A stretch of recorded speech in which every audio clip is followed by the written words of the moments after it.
Thank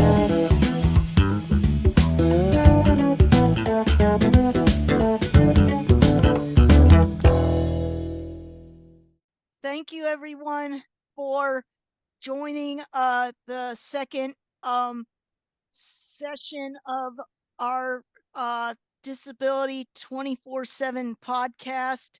My name's Christine Brown. And I'm Kyle Pigman. We are so excited to have you. This is a podcast by people with disabilities, for people with disabilities, and about disability issues. Today's episode is all about voting with a disability. Voting is a fundamental part to our democracy, and unfortunately, people with disabilities have struggled with barriers to voting for long as we know. In Ohio, where we live, election laws were recently changed for what type of ID you can show to be able to vote, which has made it much harder for people with disabilities to to vote. And just the other day, when I submitted my absentee ballot, I had to make a copy of my ID front and back and put it in the envelope with my signature and all that jazzy stuff. And I got a text today. They got it to I'll be sent the absentee ballot. Our speaker today is Nazek, the Policy Affairs Manager from the League of Women Voters. We are so excited to have Nazek on this episode to share with us a little more about voting. How are you doing, Nazek? I'm doing well. Thank you so much for having me on. I'm really excited to talk about voting and elections today, and especially how we can better serve Ohioans with disabilities, making sure they have access to their ballot. Can you tell us a little about yourself and the League of Women Voters? Yeah, so the League of Women Voters is a organization more than 100 years old that our mission is to increase active and engaged civic engagement in Ohio. And so my work primarily focuses on voter engagement and voter education. And I work with our local leagues all over the state. And they are the ones that do the community grassroots work of educating voters and getting out the vote. And I work with them to train them. I study policy. I follow everything that comes out of the State House. And we work on programming together to make sure that kind of we're all on the same page about our priorities and how to best reach voters in Ohio. Unfortunately, I'm sure you know that people with disabilities do have a lot of barriers to voting. What kind of experiences have you had with the interaction of disabilities and voting, and what kind of information do you think our listeners should know about if they are a person with a disability? Yeah, thank you. So most of my experience working with voters with disabilities has actually been working with older individuals who are not as mobile as they once used to be. They might be living alone and, not able to drive anymore, for example, or they're living in some kind of senior facility and their mobility within that facility, or even trying to get, out and about outside of the facility is limited. And beyond that, also, I work with the Election Protection Coalition in Ohio, and I monitor the Election Protection Hotline. And so we receive tickets through that hotline about any number of questions or challenges that people have related to voting. And so I see through those tickets a lot of the different kinds of accessibility challenges that people have when it comes to voting. Thank you, Nazek. Nazek, we have seen a lot of information about how voting in the upcoming election, but want to make it easy for our listeners and how would you sum up the most important pieces of information for the November 7th election for our listeners? Yeah, thank you for that question. So I would say this piece of advice is actually for every person. The probably the most helpful thing that I could say for every person for every election is that every voter needs to have a plan. You need to plan your vote out way ahead of the election. So that includes three main things. The first one is registering to vote or confirming your voter registration status. Every person, every election should, even if they think they're registered to vote, make sure that you confirm your voter registration status, because any number of things can happen that might be, on by anything. It might be a mistake, it might be a systemic mistake, but sometimes people accidentally get kicked off the rolls, or sometimes people accidentally or inadvertently are put into what's called confirmation status, and they need to confirm where they live with the Board of Elections. So that's number one. And then the other thing that happens when you confirm your voter registration status is that you confirm your polling location, and from election to election, polling locations can change. So it's important to make sure that that's step number one. Number two is researching your ballot before you go to the polls. And so you can do that. Actually, we have a nonpartisan voter guide website called vote411.org. And that website is really helpful in a number of ways. You can go to that website and enter in your address, and it would give you a personalized list of whatever is going to be on your ballot, any issues, any races, candidates, and it will tell you about those issues, and it will tell you about those candidates. And so it will not only give you what's going to be on your ballot, but it'll also give you information to help you make decisions related to your ballot. This is really helpful for a number of reasons. Primarily because if you're voting in person, especially, you don't want to get to the polling place or to your early voting location and then have this very long list of decisions to make, not having any prior knowledge of what kind of people, what kind of races you're voting on, what kind of issues you're voting on. And especially this November, there are actually some very big things to decide. There are 2 statewide issues to vote on. There are many very important local races to vote on. And so some folks will also have levies on their ballot that will impact their property taxes. So those are some pretty big decisions to make.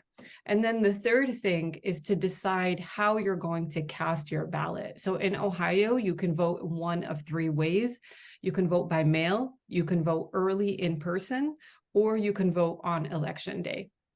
And all of those are going to be a little bit different. And even the requirements to vote in those different ways are going to be different. But it's important to kind of look at all of those options and see which one is going to work the best for you.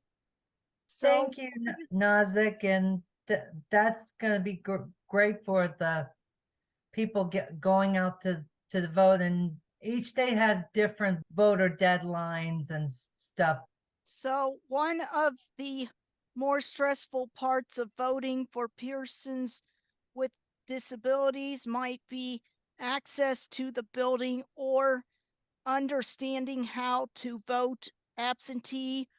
Do you have any tips for those potential barriers to access? Yeah, so although I fully acknowledge that voting in person is an important tradition for a lot of people, including myself, if I had the choice, I definitely always appreciate voting in person. It's, important for me. I like to take my children, but sometimes that's not always the best option for people. And often anybody who has a disability issue or like an access issue, I will advise them to vote by mail. And there's several advantages of that. It is a process, and it's one that a person needs to make sure that they understand all the steps to. You've got to apply to vote by mail, and then you receive your ballot, and then you've got to send your ballot back. And sometimes people could need assistance with that. But the nice thing about that is that you can do all of that from the comfort of your home. You have a ballot in front of you. You can take all the time you'd like to make decisions, and you don't have to worry about any kind of like physical access issues to a building or getting in a car and going to a voting location. The other thing that's really nice about voting by mail is that you don't need a photo ID to vote by mail. You can still vote by mail with the last 4 digits of your social security card. And I know from a lot of seniors, especially with disabilities, and I imagine of the entire or most of the persons with disability population, is that they don't necessarily need a driver's license, a lot of them, or an Ohio ID. And so it's kind of ridiculous for them to have to go get one just for the purpose of voting. So you can still vote by mail just with the last 4 digits of your social security number. Now, if you wanted to vote in person, you can, but there's some things that you need to know. If you go and vote by person and it is difficult for you to get into the building, Ohio does have what's called curbside voting. So they should have a place for you to park your car, and 2 elections officials, one Republican and one Democrat, will come outside and administer your ballot to you while you are sitting in your car. However, there are some challenges with this system. So first of all, every polling site is supposed to have a sign that says where someone can come and park if they want to access curbside voting. But we've noticed that a whole lot of polling sites are not putting up that sign for curbside voting, and most people don't even know that it exists. And so how can you access something that you don't even know exists? Oftentimes, sometimes even if they do put a sign, there's an assumption that you are being driven by somebody else who's going to go inside and kind of call out the election official for you and get them to come outside. And so there isn't, for example, a number to call. We've been working with the Secretary of State, and we've brought this to his attention, letting him know that we have identified way too many polling locations that do not have signs for curbside voting, which are required by Ohio law. And the ones that do have a sign don't have a number to call, which almost defeats the purpose of curbside voting. So while we are working to to help kind of make curbside voting a better process, we would advise that if you do go to a polling location and you would like to take advantage of curbside voting, have someone else go with you that can go inside the polling location and call out those elections officials to help you administer that ballot from your car, or else not necessarily that anybody's going to know that you're waiting there for to be able to cast your ballot that way. That's very great to know. And because and then also, and with the new voter bill, there's only one voter drop box at each board of elections around the state of Ohio. Because it used to, there's only one per county. That's right. Yeah, that was actually always the case, and that we've only had one drop box per county. And when there kind of came the idea of some boards of elections or some voter advocates kind of wanting to have more drop boxes per county because it would have been advantageous both for boards of elections and for voters, that's when the Secretary of State and the legislature decided to restrict it by law, so that even if boards of elections wanted to put in another drop box, unfortunately, they're not able to do so. So the only drop box that's available is going to be one per county on the premises of the Board of Elections. There are many resources out regarding election day, from you at the League of Women Voters, and I thank Jen Miller for letting you speak, and then the election hotline from Disability Rights Ohio. And Nazek, do you know or want to share any resources that our audience may want to know about? Yeah, there are some great resources like the ones that you mentioned. I'll also talk about, again, vote411.org is a really great resource for folks to research their ballot before they get to their polls. So like I said, they enter in their address and they get a personalized list of everything on their ballot and information about those candidates or issues. There's also a lot of great information on our state website, which is lwvohio.org, about everything and anything related to voting and elections. So if you have questions about deadlines about when to apply for a mail-in ballot, or hours regarding early voting, or anything regarding dates, hours, deadlines, locations, a lot of that information, you're going to find it on our state website, lwvohio.org. Disability Rights Ohio, like you said, runs a hotline on election day, and folks can call them, and they are definitely the experts when it comes to answering questions or kind of resolving issues around disability access. I'll also mention that we work with the Election Protection Hotline, and folks can, at any time of the year during early voting or even now, can call or text 866-OUR-VOTE with a question, or if they're having a problem, they can also call in and report that problem. And somebody will, so during early voting and on election day, that it is staffed live. And if somebody were to call before that, they can leave a message and somebody will call them back to help them answer the question, or to help resolve any challenge they might have. Nice. And then the deadline to register in Ohio is?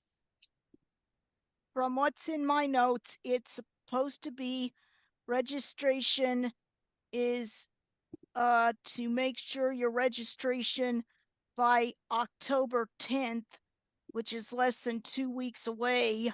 That's and right. Make sure to vote on the November 7th. And if you are voting absentee, remember that a family member that is close to you can take your ballot in for you and drop it off on election day.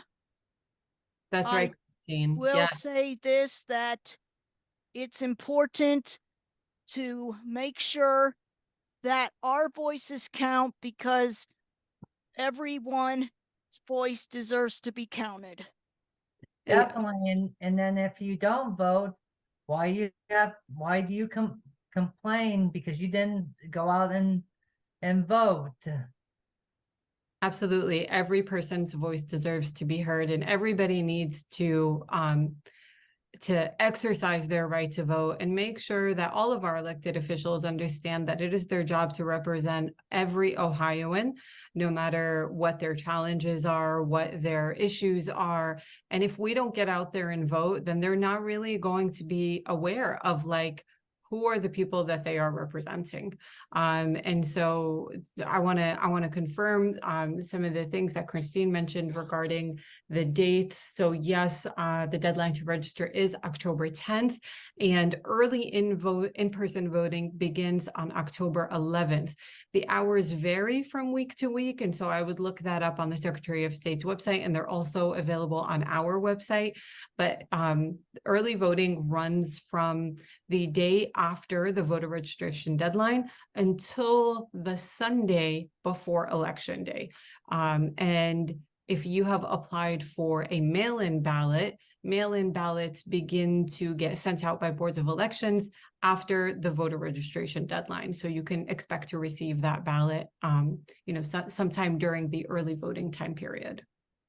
Yep, and then because they're now sending to military and overseas members right now. That's right. The military and overseas folks, they have a little bit of a different timeline. Their timeline begins about 2 weeks before the rest of us. And so their voting period is a little bit longer. Good to know, Nazek, and I appreciate you talking about voting, and I thank Jen Miller for Jen Miller letting you speak. And Jen Miller is a great lady, and I want to thank you. It was great to meet you, Nazek. Yeah, thank you so much. She is a great lady. I feel very privileged to work with her and to work for the league. I like to think that we do important and impactful work every day and making sure that democracy works and it works for everyone. So I hope I was able to provide some information that will help more people access their ballot in Ohio. Well, And I thanks think, for your time and giving us things. We might call you back some other time because how this is just a continuous issue for a lot of people with disabilities and older Americans and others. Yeah, I'm happy to come back anytime. Thank you so much for having me on. and thank you, Nazek, for coming, and thank you, Lindsay, for producing. Christine? Yes, thanks again. And we look forward to doing some more podcasts and that we will let you all know and send it out. Yep, please find us on Facebook, YouTube, Spotify, and on Instagram at Disability 24/7. And please subscribe. And we appreciate you coming, and thank you. Thank you.